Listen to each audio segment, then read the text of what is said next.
আল্লাহ রাব্বুল আলামিন বলেন, আহাসিবান নাসু আন ইউতরাকু আন ইয়াকুলু আমান্না ওয়া হুম লা ইফতানুন। জোরে বলুন আল্লাহু আকবার। আল্লাহ রাব্বুল আলামিন বলছেন, আহাসিবান নাস, মানুষ কি মনে করে নাকি আন ইউতরাকু আন ইয়াকুলু আমান্না, তারা মুখে বলবে আমি ঈমান আনলাম আর তাদেরকে ছেড়ে দেওয়া হবে, ওয়া হুম লা ইফতানুন, তাদের ঈমানের কোনো পরীক্ষা নেওয়া হবে না। তারা কি এমন মনে করে নাকি? আমার ভাইয়েরা, তার মানে হলো এই আয়াত থেকে আমরা বুঝতে পারলাম, যদি দুনিয়ার মধ্যে কোনো মানুষ তার বাপ মুসলমান হওয়ার কারণে, তার দাদা মুসলমান হওয়ার কারণে নিজেকেও মুসলমান দাবি করে, আল্লাহ পাক তার ঈমানের পরীক্ষা নেওয়া ছাড়া তাকে ঈমানদার হিসাবে গ্রহণ করবেন না। ঠিক কিনা জোরে করে বলেন। এখন আসেন, ঈমানের পরীক্ষাটা হবে কার? আমার ভাইয়েরা, ঈমান আছে যার, তার হবে ঈমানের পরীক্ষা। যার ঈমান নাই, ঈমানের স্বাদ যে নিতে পারে নাই, যে নিজেকে ঈমানদার ভাবেই না, তার কি ঈমানের পরীক্ষা হবে নাকি? হ্যাঁ, যে ব্যক্তি স্কুলের ছাত্রই না, যে ব্যক্তি মাদ্রাসার ছাত্রই না, তার তো এই পরীক্ষার কোনো প্রশ্নই ওঠে না। কিন্তু যদি আপনি এই মাদ্রাসার ছাত্র হিসেবে নিজেকে পরিচয় দেন যে হ্যাঁ এই মাদ্রাসার ছাত্র আমি, তাহলে যখন পরীক্ষার সময় হবে মাদ্রাসার পক্ষ থেকে আপনার পরীক্ষার ব্যবস্থা করা হবে। ঠিক কিনা বলে? আপনি মাদ্রাসার ছাত্রই না, আপনার পরীক্ষার কোনো প্রয়োজন নাই। কিন্তু আপনি যদি মাদ্রাসার ছাত্র হন, পরীক্ষা দিতে হবে। ঠিক তেমনি ভাবে যদি আপনি নিজেকে ঈমানদার বলে দাবি করেন, যদি বলেন হ্যাঁ হ্যাঁ আমি ঈমানদার, আমি আল্লাহ পাকের একজন গোলাম, আল্লাহ পাক বলতেছেন না রে বান্দা, শুধু মুখে মুখে বললে হবে না, তোকে ঈমানের পরীক্ষা দেওয়া লাগবে। ঠিক কিনা বলেন? সম্মানিত ভাইয়েরা আমার, এখন প্রশ্ন আসতে পারে, ঈমানের পরীক্ষাটা হবেটা কেন? ঈমানের পরীক্ষা হওয়ার কারণ হলো, আমার ভাইয়েরা একটু লক্ষ্য করেন, একটা উদাহরণ দিলে বুঝতে পারবেন ঈমানের পরীক্ষাটা হবে কেন। সম্মানিত ভাইয়েরা, দুনিয়ার ভিতরে যে সমস্ত জিনিসগুলো কম দামি, ওই জিনিসগুলোর নকল বের হয় না। যেমন দেখেন, 2 টাকার নোটের কোনো নকল আছে নাকি? হ্যাঁ, 5 টাকা, 10 টাকা, 20 টাকা, 50 টাকা, 100 টাকার যে নোটগুলা রয়েছে, এই টাকাগুলার কোনো নকল বের হয় না। দোকানদার আপনাকে দেওয়ার সাথে সাথে আপনি টাকাটা নিয়ে পকেটে ভরে রাখেন। ঠিক কিনা বলেন? কিন্তু যদি আপনাকে 500 টাকার নোট দেওয়া হয়, 1000 টাকার নোট দেওয়া হয়, সেই টাকাটা আপনি টাকার চতুর্পাশে টিপ মেরে দেখেন আসলে টাকাটা আসল নাকি জাল। ঠিক কিনা বলেন?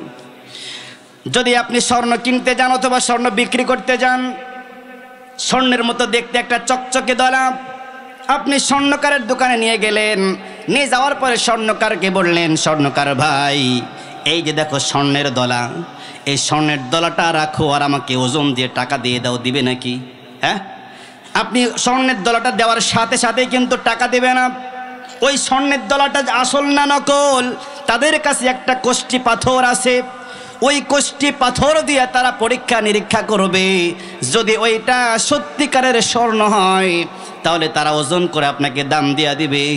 কিন্তু যদি তারা কোষ্ঠী পাথর দিয়ে চেক করতে গিয়ে দেখে না এটা নকল সোনা, আপনাকে 4 আনাও টাকা দিবে নাকি? দিবে। যদিও দেখতে সোনার দলাটা বিশাল বড় দেখা যাচ্ছে, সত্যিকারের স্বর্ণ যদি হতো তাহলে না হলেও 4-5 লাখ টাকা হয়ে যেত। কিন্তু আপনি এমন একটা জিনিস নিয়ে গেছেন দেখতে স্বর্ণের মতো, কিন্তু আসলে স্বর্ণ নয়। এখন আপনি ইমানদার সাজলেন, বিশাল বড় জুব্বা গায়ে দিলেন, দাড়ি রাখলেন, হ্যাঁ, মানুষকে দেখানোর জন্য যা করা দরকার সব করলেন, মানুষকে বোঝালেন হ্যাঁ আমি বিশাল বড় ইমানদার, বিশাল বড় নামাজি। কিন্তু আল্লাহ পাক যখন তার পরীক্ষাগুলো আপনার উপরে চালাবেন, তখন আল্লাহ পাক দেখবেন তুমি বেটা আসলেই পাক্কা ইমানদার নাকি শয়তান। ঠিক কিনা বলেন? যখন হযরতে আদম আলাইহিস সালাম জান্নাতের মধ্যে ছিলেন, এই শয়তান বিশাল বড় পাগড়ি পরে, বিশাল বড় দাড়ি লাগিয়ে, একদম বিশাল বড় একদম হাজী সাহেব সেজে হযরতে আদম আলাইহিস সালামের কাছে গিয়ে বলতেছে, আদম তুমি যে এখানে আসো, তুমি কি জানো এখানে কয়েকদিন রাখার পরে তোমাকে বের করে দিবে? বলেন কি? বলে হ্যাঁ, আমাকে দেখো বোঝো না আমি বিশাল বড় এক আল্লাহর ওলি, আমার কথা বিশ্বাস করো, যদি জান্নাতে থাকতে চাও তাহলে ওই যে দেখো জান্নাতের কোনায় একটা গাছ রয়েছে, ওই গাছের ফল খাও, ওই গাছের ফল খাইবা তো জান্নাতে চিরজীবন থাকতে পারবা। নাউজুবিল্লাহ বলে। আসলে আপনি বলেন, এই যে শয়তান বিশাল বড় পাগড়ি বাঁধলো, বিশাল বড় জুব্বা গায়ে দিল, আসলে ইমানদার না বেঈমান? আরো জোরে বলেন, ইমানদার না বেঈমান? এই জন্য আল্লাহ রাব্বুল আলামিন বললেন, বান্দারে ইমানদার দাবি করলেই চলবে না, আমি তোমার ইমানের পরীক্ষা নিব। আল্লাহু আকবার বলেন। ইমানের পরীক্ষা আল্লাহ তাআলা নেবেন, তার মানে এ নয় যে শুধুমাত্র আমাদেরই পরীক্ষা নেবেন। রব্বুল আলামিন পূর্বের জামানায় যত নবী রাসূলকে রব্বুল আলামিন পৃথিবীর বুকে প্রেরণ করেছেন, যত উম্মতকে আল্লাহ পাক পৃথিবীর বুকে প্রেরণ করেছেন, সকলের পরীক্ষা আল্লাহ তাআলা নিয়েছেন। রব্বুল আলামিন 3 নম্বর আয়াতে সেটাই বলতেছেন। আল্লাহ রব্বুল আলামিন বলেন, وَلَقَدْ فَتَنَّا الَّذِينَ مِنْ قَبْلِهِمْ فَلَيَعْلَمَنَّ اللَّهُ الَّذِينَ صَدَقُوا وَلَيَعْلَمَنَّ الْكَاذِبِينَ। জোরে বলুন আল্লাহু আকবার। আল্লাহ রাব্বুল আলামিন বলতেছেন, ওয়ালাকাদ ফাতান্নাল্লাযীনা মিন ক্বাবলিহিম, অবশ্যই তোমাদের পূর্বে যারা চলে গেছে আমি রব্বুল আলামিন তাদেরকেও পরীক্ষা করেছি। ফালায়ালামান্নাল্লাহুল্লাযীনা সাদাকু ওয়ালায়ালামান্নাল কাযিবিন। সুতরাং রব্বুল আলামিন তোমাদেরকেও পরীক্ষা করে দেখবেন ইমানের দাবিতে কারা সত্যবাদী আর কারা মিথ্যাবাদী। ঠিক কিনা বলেন? এই জন্য ইমানের পরীক্ষা দিতে প্রস্তুত কিনা? ইমানের পরীক্ষা আমাদেরকে দিতেই হবে। আমার ভাইয়েরা, রব্বুল আলামিন, আমরা তো সাধারণ মানুষ, আল্লাহ পাক নবীদের ইমানের পরীক্ষা নিতেও ছাড় দেন নাই। আল্লাহ পাক নবীদেরকেও পরীক্ষা নিয়েছেন। তার মধ্যে হযরত ইব্রাহিম আলাইহিস সালাম অন্যতম। রব্বুল আলামিন বারবার করে তাকে কঠিন কঠিন পরীক্ষার মধ্যে ফেলে দিয়েছেন। আমার ভাইয়েরা, আল্লাহ পাক তাকে 86 বছর পর্যন্ত কোনো সন্তান দেন নাই। বৃদ্ধ বয়সে আল্লাহর কাছে চেয়ে চেয়ে একটা সন্তান পেলেন। সন্তান হওয়ার সাথে সাথে আল্লাহ পাক বললেন, যাও তুমি জঙ্গলে রেখে আসো, তোমার কাছে রাখা যাবে না, তাকে বনবাসে দিয়েছো। আমার ভাইয়েরা, হযরত ইব্রাহিম আলাইহিস সালাম তার সন্তানকে রেখে আসলেন মক্কা নগরীতে। আমি সংক্ষেপ করতেছি। এরপরে হযরত ইসমাঈল আলাইহিস সালাম যখন বড় হলেন, বড় হওয়ার পরে বাবার সাথে চলতে ফিরতে পারেন এমন সময় আল্লাহ পাক বললেন, ইব্রাহিম তোমার সন্তানকে জবাই করো। আল্লাহ পাক স্বপ্নে দেখায় দিলেন, তোমার সবচাইতে প্রিয় জিনিসটা কোরবানি করো। তিনি বারবার করে তার প্রিয় পশুগুলাকে কোরবানি করলেন। আল্লাহ পাক বলেন, না না, এর চাইতেও তুমি তোমার প্রিয় জিনিসটাকে কোরবানি করো। হযরত ইব্রাহিম আলাইহিস সালাম বুঝতে পারলেন যে আমার সন্তানকে জবাই করার জন্য বলা হচ্ছে। হযরত ইব্রাহিম আলাইহিস সালাম এই পরীক্ষায় পাশ করে গেলেন। রব্বুল আলামিন হযরত ইব্রাহিম আলাইহিস সালামের বহু পরীক্ষা নিয়েছেন। হযরত ইব্রাহিম আলাইহিস সালামকে আল্লাহ পাক যখন পৃথিবীর বুকে প্রেরণ করলেন, পৃথিবীর বুকে আসার পরে যখন তিনি যুবক হলেন, যুবক অবস্থার ঘটনা। যুবক হওয়ার পরে হযরত ইব্রাহিম আলাইহিস সালাম ওই বয়সে তার কওমের লোকদেরকে বললেন, আমার কওমের লোকেরা, তোমরা এক আল্লাহর ইবাদত করো, এক আল্লাহর ইবাদত করো। আল্লাহ ছাড়া কারোর সামনে মাথা নত করা যাবে না, কোনো মূর্তির সামনে মাথা নত করা যাবে না, কোনো মূর্তিকে সেজদা দেওয়া যাবে না। সেজদা যদি দেওয়াই লাগে একজনকে দেওয়া লাগবে, তিনি কে? ও মুসলমান, চিৎকার করে বলেন, তিনি কে? আল্লাহ রাব্বুল আলামিন। সেই এক আল্লাহর দাওয়াত যখন তিনি দিলেন, তার কওমের লোকেরা তাকে মানল না। আমার ভাইয়েরা, একদিন এমন ঘটনা ঘটলো যে তার কওমের লোকেরা সবাই পূজা করতে যাবে। হযরত ইব্রাহিম আলাইহিস সালামকে বললেন, তুমি আমাদের সাথে চলো।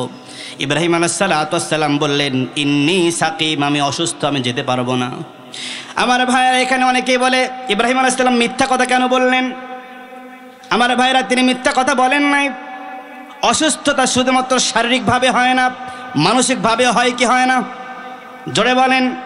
তিনি অন্তরের দিক দিয়ে অসুস্থ ছিলেন, কারণ তিনি মানুষদেরকে ইসলামের পথে ডাকতেছিলেন, কিন্তু মানুষগুলা মানে না, যার কারণে তিনি অত্যন্ত মর্মাহত ছিলেন, অত্যন্ত মানসিকভাবে অসুস্থ ছিলেন। এই জন্য তিনি বললেন, ইন্নী সাকিম, আমি অসুস্থ, যেতে পারবো না। আমার ভাইরা, এরপরে তারা সকলে পূজা করতে চলে গেল। এইদিকে ইব্রাহিম আলাইহিস সালাম তাদের যে মন্দির ছিল, যেখানে তারা মূর্তি পূজা করত, ওই ঘরের মধ্যে ঢুকে পড়লেন। তিনি ঢুকে দেখলেন এক একটা মূর্তি এক একভাবে দাঁড়ায় আছে এবং তাদের সামনে অসংখ্য খানা দেওয়া রয়েছে। তিনি খানাগুলো হাতে নিলেন, খানা হাতে নিয়ে মূর্তির সামনে গিয়ে বলে, মূর্তি রে খা। মূর্তি খায় না, বলে খাবি না তো কথা বল। মূর্তি কথাও বলে না, খায়ও না। হযরত ইব্রাহিম আলাইহিস সালাম যখন দেখলেন খায়ও না, কথাও বলে না, তিনি রাগান্বিত হয়ে গেলেন। ওখানে একটা কোরাল ছিল, কোরাল দিয়ে তিনি ওই মূর্তিগুলাকে পিটায়া পিটায়া ভাঙতে লাগলেন। এইভাবে করে একটা একটা করে সবগুলা ভেঙে ফেললেন, শুধুমাত্র একটা ব্যতীত। সবচাইতে বড় যে মূর্তিটা ছিল, ওই মূর্তি ব্যতীত যতগুলা মূর্তি ছিল সব মূর্তি ভেঙে ফেললেন। আর ওই একটা মূর্তি যেটা বড়, ওই মূর্তির ঘাড়ের মধ্যে সেই কোরালটা বাঁধায় রেখে তিনি বের হয়ে আসলেন। এইদিকে তার কওমের লোকেরা পূজা করে যখন চলে আসলো, আসার পরে দেখতেছে সর্বনাশ, আমার এক একটা খোদা এক এক দিক কায়ত হয়ে পড়ে আছে। আমার খোদাকে মারলো কে? এত বড় সাহসকার, আমার খোদার গায়ে হাত তুলেছে, আমার দেবতার গায়ে হাত তুলেছে, উপাস্যার গায়ে হাত তুলেছে, এত বড় ক্ষমতাকার। এই কথা শুনলে হাসি পায় কি পায় না? হ্যাঁ, খোদা আসলে যে ব্যক্তি, যিনি খোদা, আসলে তাকে মারা আঘাত করা দুনিয়ার কোনো মানুষের সাধ্যে কোলাবে? কথা বলেন, কথা বলেন। দুনিয়ার কোনো মানুষ যদি চায় তার রবকে মারবে, তার খোদাকে মারবে, কোনোদিন সম্ভব? যেমন পাগল নমরুদটা চাইছিল আল্লাহকে মেরে ফেলবে, একদম তীর ছুড়ছে আকাশের দিকে, আল্লাহ পাক একটু মাছের রক্ত বাড়ায় দিছে। যখন তীর ছুটে আসছে, ডাক দিয়ে বলতেছে, দেখো আমি তোমাদের রবকে মেরে ফেলছি। নাউজুবিল্লাহ বলে। আসলে কি সম্ভব? তো এইদিকে এরা এসে বলতেছে, সর্বনাশ, আমাদের রবকে মারলো কে? আমাদের খোদাকে মারলো কে? এত বড় সাহসকার, খোঁজ নাও। যখন এমন কথা তারা বলল, তার ভিতরে একজন ডেকে বলল, হ্যাঁ, আমি একজনকে আমাদের মূর্তি সম্পর্কে আলোচনা সমালোচনা করতে দেখেছি। সে আমাদেরকে বারবার ডেকে বলতো, তোমরা মূর্তি পূজা করো না, এক আল্লাহর ইবাদত করো, এই মূর্তির পূজা করা যাবে না। তিনি এভাবে বারবার করে আমাদেরকে মূর্তি পূজা করতে বাধা দিতেন। তার নাম হচ্ছে ইব্রাহিম। তার নাম কি? তার নাম হলো ইব্রাহিম। হযরত ইব্রাহিম আলাইহিস সালামকে ডাকা হলো। ডাকার পর জিজ্ঞেস করা হলো, قالوا أأنت فعلت هذا بآلهتنا يا إبراهيم? ইব্রাহিম, এই কাজটা কে করলো? আমাদের রবকে মারলো কে? আমাদের উপাস্যকে মারলো কে? এই কাজটা কি তুমি করেছো নাকি? হযরত ইব্রাহিম আলাইহিস সালাম উত্তর দিলেন, قال بل فعله كبيرهم هذا فاسألوهم إن كانوا ينطقون। ইব্রাহিম আলাইহিস সালাম ডাক দিয়ে বললেন, আমাকে জিজ্ঞেস করো কেন? তোমাদের বড়টার জিজ্ঞেস করো, এই কাজটা সেই করবে। যদি সে কথা বলতে পারে জিজ্ঞেস করো। এমন কথা যখন বলল, এবার কাফিররা চিন্তায় পড়ে গেল, সর্বনাশ, এরা জিজ্ঞেস করবো কেমনে? তারা মনে মনে কি ভাবতে লাগলো, রব্বুল আলামিন সেটাও বলে দিয়েছেন। আল্লাহ রব্বুল আলামিন বলেন, ফারাজাউ ইলা আনফুসিহিম ফাকালু ইন্নাকুম আনতুমুজ জালিমুন। আল্লাহ রব্বুল আলামিন বলছেন, তারা মনে মনে ভাবতে লাগলো এবং একে অপরকে বলতে লাগলো, আরে তোমরাই তো সীমা লঙ্ঘনকারী। অর্থাৎ তোমরা যা করতেছো, নিজ হাতে মূর্তি বানাইলা, ঠিক কিনা বলেন? নিজ হাতে মূর্তি বানাইলা, নিজ হাতে রং করলা, নিজ হাতে তাকে সুন্দর করে সাজাইলা, দাঁড়ায় থাকতে পারে না জন্য তাকে পিছন দিয়া বাঁশ দিয়ে দাঁড় করা দিলা। যে ব্যক্তি নিজেই নিজে দাঁড়ায় থাকতে পারে না, একটা বাঁশের সাহায্যে দাঁড়ায় থাকে, তাকে তোমরা প্রভু বানাইছো। আসলে তারা ওটা করত, বাপ করছে, দাদা করছে, সেই পরম্পরায় তারাও করত। তারা বুঝতো এটা ভুল, কিন্তু ওই যে বাপ করে গেছে, দাদা করে গেছে, এজন্য ওই সূত্র ধরে তারাও করতেছে। এজন্য তারা মনে মনে নিজেকে ধিক্কার দিল আর বলতে লাগলো, তোমরা যা করতেছো আসলে তোমরা তো সীমা লঙ্ঘন করতেছো। এরপরে তারা বলল, সুম্মা নুকিসু আলা রুউসিহিম লাকাদ আলিমতা মা হাউলাই ইয়ানতিকুন। অতঃপর তারা তাদের মাথাকে নোয়া দিল। এরপরে ইব্রাহিমকে ডাক দিয়ে বলতেছে, ইব্রাহিম তুমি তো ভালো করে জানো এরা কথা বলতে পারে না, তাহলে জিজ্ঞেস করতে বলতেছো কেন? হযরত ইব্রাহিম আলাইহিস সালাতু ওয়াস সালাম এই সুযোগটাই খুঁজতেছিলেন। যখন তারা বলল তুমি তো জানো সে কথা বলতে পারে না, এরপরে ইব্রাহিম আলাইহিস সালাতু ওয়াস সালাম উত্তর দিলেন, قال أفتعبدون من دون الله ما لا ينفعكم شيئا ولا يضركم। হযরত ইব্রাহিম আলাইহিস সালাতু ওয়াস সালাম ডাকতে বললেন, তার মানে কি তোমরা আল্লাহ তাআলাকে বাদ দিয়া এমন এক মূর্তির পূজা করো যে তোমাদের উপকারও করতে পারে না, ক্ষতিও করতে পারে না? তোমরা কি আল্লাহ তাআলাকে বাদ দিয়ে এমন মূর্তির পূজা করো? উফিল লাকুম ওয়া লিমা তা'বুদুনা মিন দুনিল্লাহ। আমার সম্প্রদায়ের লোকেরা, ধিক তোমাদের জন্য এবং আল্লাহকে বাদ দিয়া যে মূর্তির পূজা করো ওই মূর্তির জন্য আমার তরফ থেকে ধিক। আফালা তাকিলুন, তবু কি তোমরা বুঝবা না? অর্থাৎ তোমরাই বলতেছো এই মূর্তি কথাও বলতে পারে না, চলতেও পারে না, হাঁটতেও পারে না, উপকারও করতে পারে না, ক্ষতিও করতে পারে না, সব কিছু জানো, তারপরেও কি বুঝবা না? সম্মানিত ভাইরা আমার, যখন হযরত ইব্রাহিম আলাইহিস সালাতু ওয়াস সালাম বললেন যে আল্লাহকে বাদ দিয়ে এমন মূর্তির পূজা করো নাকি, তখন তাদের বুঝতে বাকি রইল না যে এই যে কাজটা করেছে ইব্রাহিম ছাড়া আর কেউ করে নাই। হযরত ইব্রাহিম আলাইহিস সালাতু ওয়াস সালামকে লক্ষ্য করে এবার পুরানোর জন্য তারা অর্ডার দিয়ে দিল। তারা তাদের একে অপরকে বলল, ক্বালু হাররিকুহু ওয়ানসুরু আলিহাতাকুম ইন কুনতুম ফাইলিন। তারা একে অপরকে ডাক দিয়ে বলল, তোমরা যদি তোমাদের মূর্তির জন্য কিছু করতে চাও, যদি মূর্তিকে সাহায্য করতে চাও, তোমাদের রবকে সাহায্য করতে চাও, তাহলে তোমরা ক্বালু হাররিকুহু, তারা বলল এই ইব্রাহিমকে তোমরা আগুনের মধ্যে ফেলে দাও। জোরে কন নাউযুবিল্লাহ। সম্মানিত ভাইরা আমার, হযরত ইব্রাহিম আলাইহিস সালাতু ওয়াস সালামকে আগুনে ফেলানোর জন্য অগ্নিকুণ্ড তৈরি করা হলো। তবে সবচাইতে কষ্টের বিষয় হলো হযরত ইব্রাহিম আলাইহিস সালাতু ওয়াস সালামের জন্য যে অগ্নিকুণ্ডটা তৈরি করা হচ্ছিল ওইটা তো অন্যান্য কাফেরেরা তারা তো ব্যবস্থা করতেই ছিল, পাশাপাশি হযরত ইব্রাহিম আলাইহিস সালাতু ওয়াস সালামের নিজের পিতা আজর সেও অগ্নিকুণ্ডটা জ্বালানোর জন্য খড়ির যোগান দিচ্ছিল। যেরকম নাউযুবিল্লাহ। এর চাইতে একটা সন্তানের জন্য দুঃখ আর কি হতে পারে যে আমাকে আগুনে পোড়ানো হবে, আমার বাবা আমাকে সাহায্য করার পরিবর্তে সে কাফেরদের সাহায্য করছে, সে আগুন জ্বালাতে সাহায্য করতেছে। এর চাইতে একটা সন্তানের জন্য আর কোনো দুঃখের কিছু হতে পারে?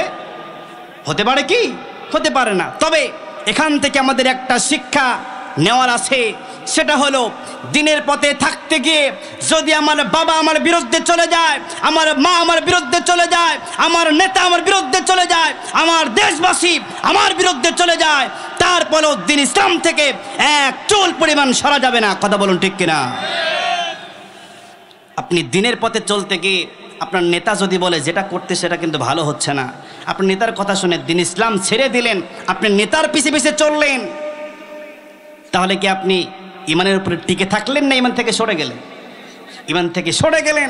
এজন্য ইমানে টিকে থাকতে গিয়ে যদি আপনাকে আগুনেও নিক্ষেপ করা হয় তারপরেও আপনাকে ঈমানের উপরে অটল অবিচল থাকা লাগবে। ঠিক কিনা জোরে করে বল। সম্মানিত ভাইরা আমার,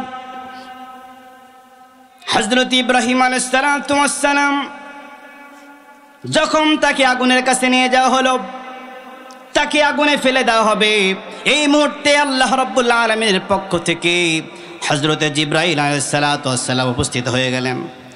ডাক দিয়ে বললেন, ওগো ইব্রাহিম, আপনাকে আগুনে ফেলানো হবে। এই আগুনে ফেলতে দেরি, আপনি পুড়তে দেরি হবে না। যদি আপনি আমাকে একটু অনুমতি দেন, আমাকে সাহায্য করার অনুমতি দেন, তাহলে আমার পাখা দিয়া এমন জোরে একটা ঝাপটা দিব যে সাথে সাথে আগুনগুলা নিভে যাবে। আপনি আমাকে একটাবার শুধু অনুমতি দেন। ইব্রাহিম আলাইহিস সালাম ডাক দিয়ে বললেন, এ জিবরিল আমিন ভাই, আমি তো এমন কোনো অন্ধ আল্লাহর ইবাদত করি না যিনি আমাকে দেখেন না। ও জিবরিল, আমাকে যে আগুনে ফেলানো হবে, আমাকে বলো তো আমার আল্লাহ তাআলা কি আমারে দেখে কি দেখে না? বলে অবশ্যই দেখে।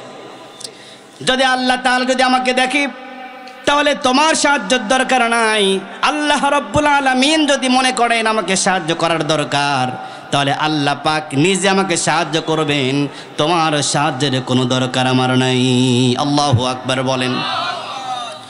সম্মানিত ভাইরা আমার, হযরত ইব্রাহিম আলাইহিস সালাম কি আগুনের মধ্যে নিক্ষেপ করা হলো। কিন্তু যখন আগুনের মধ্যে নিক্ষেপ করা হলো, আগুনের মধ্যে ফেলার সাথে সাথে যে মানুষটা ভেজে কাবাব হয়ে যাওয়ার কথা, কিন্তু কাফেরগুলা তাকায়া দেখে ইব্রাহিম আলাইহিস সালাম আগুনের মধ্যে বসে বসে আল্লাহর নামের জিকির করে। আল্লাহু আকবার বলেন। তাদের মাথার মধ্যে ঢোকে না সর্বনাশ, যে আগুন, এই আগুনের মধ্যে কেউ পড়লে তো পুড়ে যাওয়ার কথা, কিন্তু পড়ে না কেন? আসলে আগুন কথা শোনে কার? একটু জোরে আওয়াজ করে বলতে হবে, আগুন কথা শোনে কার? আল্লাহ পাকের। যখন হযরত ইব্রাহিম আলাইহিস সালাম কি আগুনের মধ্যে নিক্ষেপ করা হচ্ছিল, আল্লাহ রাব্বুল আলামিন ওই আগুনকে অনুমতি দিয়ে দিয়েছেন, আগুনকে হুকুম করেছেন, কুলনা ইয়া নারু কুনি বারদান ওয়া সালামান আলা ইব্রাহিম। জোরে বলুন আল্লাহু আকবার। সম্মানিত ভাইরা আমার, আল্লাহ রাব্বুল আলামিন আগুনকে ডাকতে বললেন, ইয়া নার কুনি বারদান ওয়া সালামান আলা ইব্রাহিম। এ আগুন, আমার নবীর জন্য শান্তিদায়ক ঠান্ডা হয়ে যা। আমার ভাইরা, আল্লাহ পাকের অনুমতি পেয়ে আগুন এমন ঠান্ডা হয়ে গিয়েছিল, যেমনভাবে আমরা এসির বাহিরে থাকলে গরমে সহ্য হয় না, কিন্তু যখন এসির ভিতরে ঢুকি ঠান্ডা লাগে, ঠান্ডা অনুভূত হয়। কিন্তু এই ঠান্ডার মধ্যে ঢুকে কি কষ্ট হয় নাকি? জোরে বলেন, কষ্ট হয়? কষ্ট হয় না? আপনি শান্তি অনুভব করেন। ঠিক তেমনি ভাবে আল্লাহ রাব্বুল আলামিন আগুনকে ডাকতে বললেন, আগুন রে, আমার ইব্রাহিমের জন্য শান্তিদায়ক ঠান্ডা হয়ে যা। আল্লাহ পাক যদি বলতেন বারদান আলা ইব্রাহিম, আগুন রে আমার ইব্রাহিমের জন্য ঠান্ডা হয়ে যা, যদি ওই আগুনটা বরফের মতো ঠান্ডা হয়ে যেত, তাহলে ইব্রাহিম আলাইহিস সালাম সহ্য করতে পারতেন না। এর কারণে আল্লাহ পাক ডাক দিয়ে বললেন, আগুন রে আমার ইব্রাহিমের জন্য তুমি শান্তিদায়ক ঠান্ডা হয়ে যাও। সুবহানাল্লাহ পড়েন। আল্লাহ রাব্বুল আলামিন এখানে একটু পরীক্ষা নিয়েছেন। কেমন ভাবে দেখেন, হযরত ইব্রাহিম আলাইহিস সালামকে যখন আগুনে ফেলা হচ্ছিল, ওই মুহূর্তে ইব্রাহিম আলাইহিস সালাম কি বুঝতে পেরেছিলেন আগুনে ফেলানোর পরে আমি পুড়ব না, আগুনটা আমার জন্য ঠান্ডা জায়গা হয়ে যাবে? ভাবছিলেন নাকি? তিনি ভাবতে পেরেছিলেন? তিনি কিন্তু ভাবতে পারেন নাই। তিনি ভেবেই নিয়েছিলেন আগুনে পুড়বার সাথে সাথে মারা যাব। কিন্তু আল্লাহ পাক আগুনকে অর্ডার দিয়েছিলেন, আগুন রে আমার ইব্রাহিমের একটা পশম যেন না পড়ে। আল্লাহ পাকের কথা শুনে আগুন ইব্রাহিম আলাইহিস সালামকে পোড়াই নাই। তার মানে হলো আল্লাহ পাক ইব্রাহিম আলাইহিস সালামকে এখানে ভয় দ্বারা পরীক্ষা নিয়েছেন। কি দ্বারা? ভয় দ্বারা পরীক্ষা নিয়েছেন। আর আল্লাহ রাব্বুল আলামিন মানুষকে কেমন করে পরীক্ষা নেবেন, এইটা মানুষের কাছ থেকে ওপেন করে দিয়েছেন, গোপন রাখেন নাই। আল্লাহ রাব্বুল আলামিন বলেন, وَلَنَبْلُوَنَّكُمْ بِشَيْءٍ مِّنَ الْخَوْفِ وَالْجُوعِ وَنَقْصٍ مِّنَ الْأَمْوَالِ وَالْأَنفُسِ وَالثَّمَرَاتِ জোরে বলুন আল্লাহু আকবার। আল্লাহ রাব্বুল আলামিন ডাক দিয়ে বলেছেন ওয়ালানাবলুওয়ান্নাকুম বিশাইইম, এ আমার বান্দারা অবশ্যই কিছু বিষয় তোমাদেরকে আমি পরীক্ষা করব। কি দিয়ে পরীক্ষা করব? মিনাল খাউফ, আমি তোমাদেরকে ভয় দ্বারা পরীক্ষা করব। ওয়াল জু', আমি তোমাদেরকে ক্ষুধা দিয়ে পরীক্ষা করব। ওয়া নাকসিম মিনাল আমওয়াল, আমি তোমাদের সম্পদ নষ্ট করার মাধ্যমে পরীক্ষা করব। এরপরে রব্বুল আলামিন বলেছেন ওয়াল আনফুস, তোমাদের জীবন নিয়ে আমি আল্লাহ রব্বুল আলামিন পরীক্ষা করব। ওয়াস সামারাত, তোমাদের ফল ফসল আদি ক্ষতি করার মাধ্যমে আমি আল্লাহ পাক তোমাদের পরীক্ষা নিয়ে থাকব। তার মানে হলো আল্লাহ পাক আমাদেরকে ওপেন করে দিয়েছেন, বান্দা তোমাদেরকে কি দ্বারা পরীক্ষা করব জেনে নাও। আল্লাহ পাক কিন্তু গোপন রাখেন নাই। সম্মানিত ভাইরা আমার, যদি কেউ পরীক্ষায় পড়ার পরে এই পরীক্ষার উপরে সে যদি অটল থাকতে পারে, পরীক্ষায় পড়ে যদি ধৈর্য ধারণ করতে পারে, আল্লাহ রাব্বুল আলামিন ঘোষণা দিয়েছেন ওয়াবাশশিরিস সাবিরিন। সম্মানিত ভাইরা আমার, আল্লাহ রাব্বুল আলামিন তার নবীকে দিয়ে বলেছেন, আমার নবী যারা বিপদে পড়ে ধৈর্য ধারণ করবে ওয়াবাশশিরিস সাবিরিন, ওই ধৈর্যশীলদেরকে তুমি সুসংবাদ শোনায়া দাও। সুবহানাল্লাহ পড়েন। এরপরে আয়াত আল্লাহ রাব্বুল আলামিন বলেছেন الذين إذا أصابتهم مصيبة قالوا إنا لله وإنا إليه راجعون।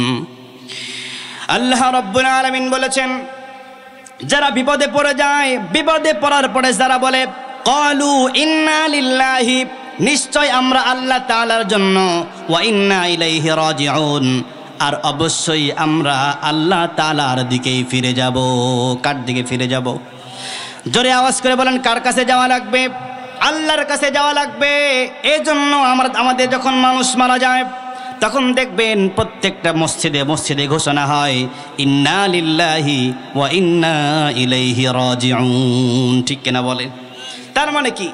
এর মানে হলো যখন মানুষ মারা যায়, মানুষ মারা যাওয়ার পরে মানুষ যখন ধৈর্য ধারণ করে, ধৈর্য ধারণ করার পরে সে মনে মনে ভাবে আমার বাবাকে আল্লাহ তাআলা নিয়ে গেছে, আমার মাকে নিয়ে গেছে, আল্লাহর জিনিস আল্লাহ নিয়ে গেছে, আমাদেরকে আসলে কিছু করার আছে। কথা বলেন?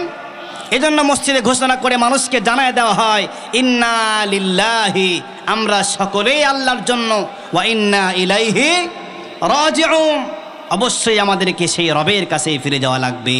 ঠিক কিনা জোরে করে বলেন? আমার ভাইয়েরা, আল্লাহ পাক আমাদেরকে বিভিন্ন রকম পরীক্ষা নিয়ে থাকেন। যেমন দেখেন আল্লাহ পাক বলেছেন আমি তোমাদেরকে ক্ষুধা দিয়ে পরীক্ষা নেব, অর্থাৎ আল্লাহ পাক মাঝে মাঝে আমাদেরকে অভাব দিবেন। কি দিবেন? অভাব দিবেন। অভাব যখন দিবেন তখন অভাবের উপরে আমাদেরকে ঈমানের পরীক্ষা দেওয়া লাগবে। ঠিক কিনা বলেন? সম্মানিত ভাইরা আমার, আল্লাহ রাব্বুল আলামিন যখন আমাদেরকে ক্ষুধা দিয়ে পরীক্ষা নিতে চান, যখন আমাদেরকে অভাব দিয়ে পরীক্ষা নিতে চান, তখন আমরা ঈমানের পরীক্ষায় পাস না করে ফেল হয়ে যাই। কেমন করে? দেখেন আল্লাহ পাক আমাদেরকে অভাব দিলে আমরা সুদের সাথে জড়িত হয়ে যাই কি যায় না? কথা বলেন না কেন?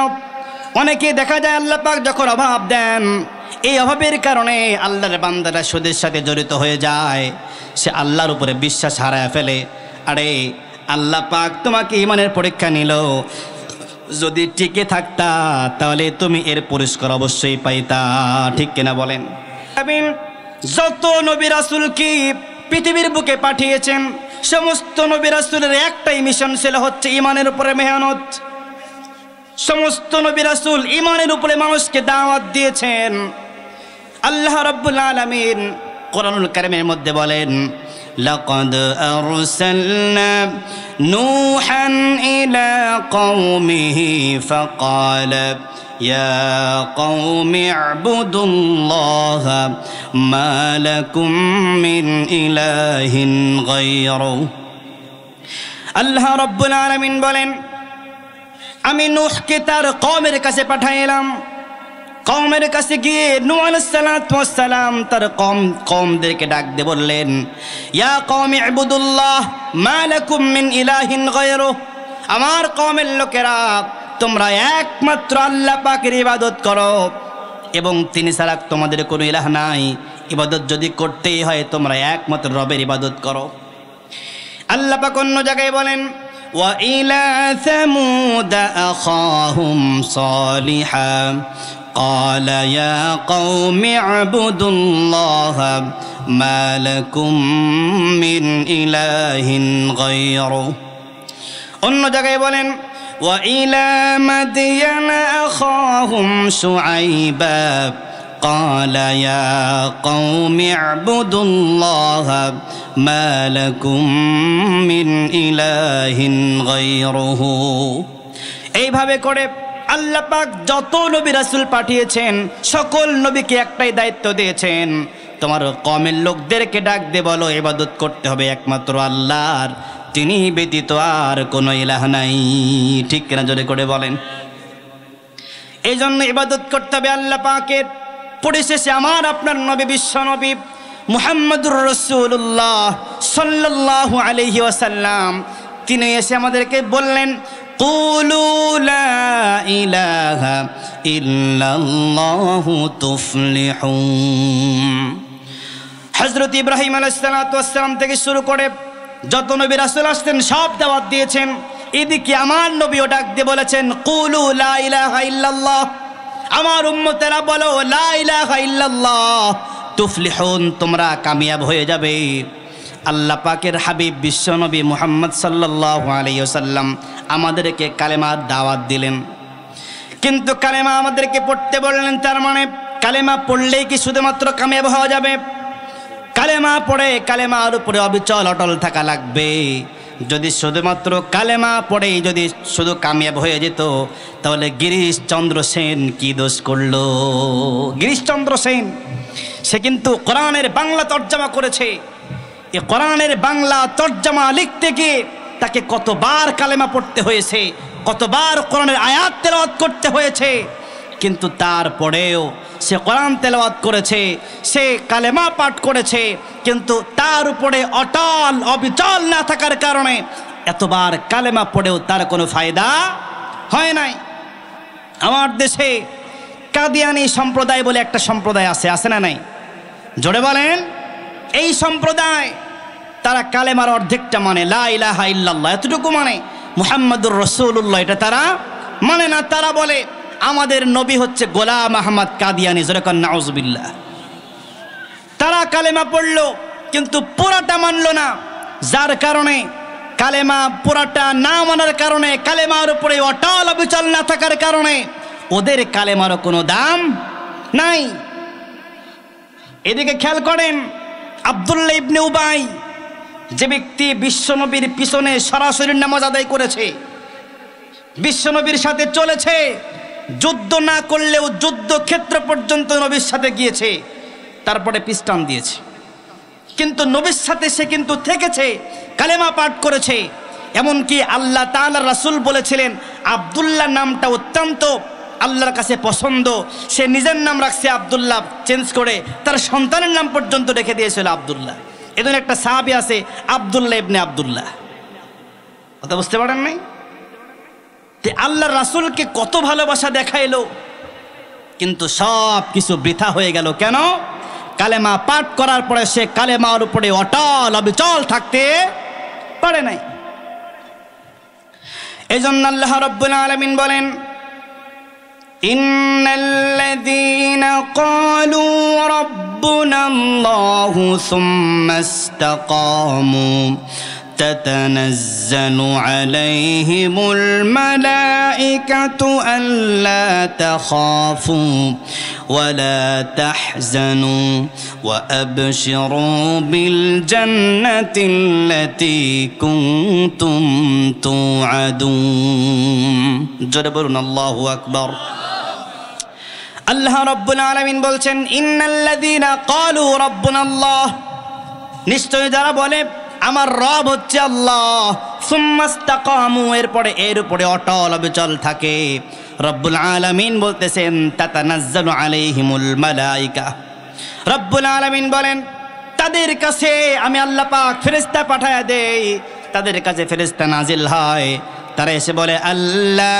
তাখাফু ওয়ালা তাহজানু ও আল্লাহর বান্দা তোমার ভয়ও নাই চিন্তাও নাই সুবহানাল্লাহ পড়েন এরপরে তারা বলে ওয়া আবশিরু বিল জান্নাতিল্লাতী কুনতুম তুআদুন তারা ডাকতে বলে ও আল্লাহর বান্দা দুনিয়ার ভিতরে ভালো ভালো কাজ করার জন্য তোমাকে যে জান্নাতের প্রতিশ্রুতি দেওয়া হতো সেই জান্নাতের সুসংবাদ গ্রহণ করো বলেন সুবহানাল্লাহ তার মানে হলো যে ব্যক্তি কালেমা পাঠ করে কালেমা পাঠ করার পরে এই কালেমার উপরে অবিচল অটল থাকে আর ওই ব্যক্তির যখন মৃত্যুর সময় চলে আসে আল্লাহ পাক বলেন তখন ফেরেশতারা গিয়ে তাকে সান্ত্বনা দেয় ভয়ের কিছু নাই ভয় করো না চিন্তা করো না দুনিয়াতে তুমি কালেমা পড়েছো কালেমার উপরে অটল অবিচল থেকেছো আযান দেওয়ার সাথে সাথে 5 ওয়াক্ত নামাজ আদায় করেছো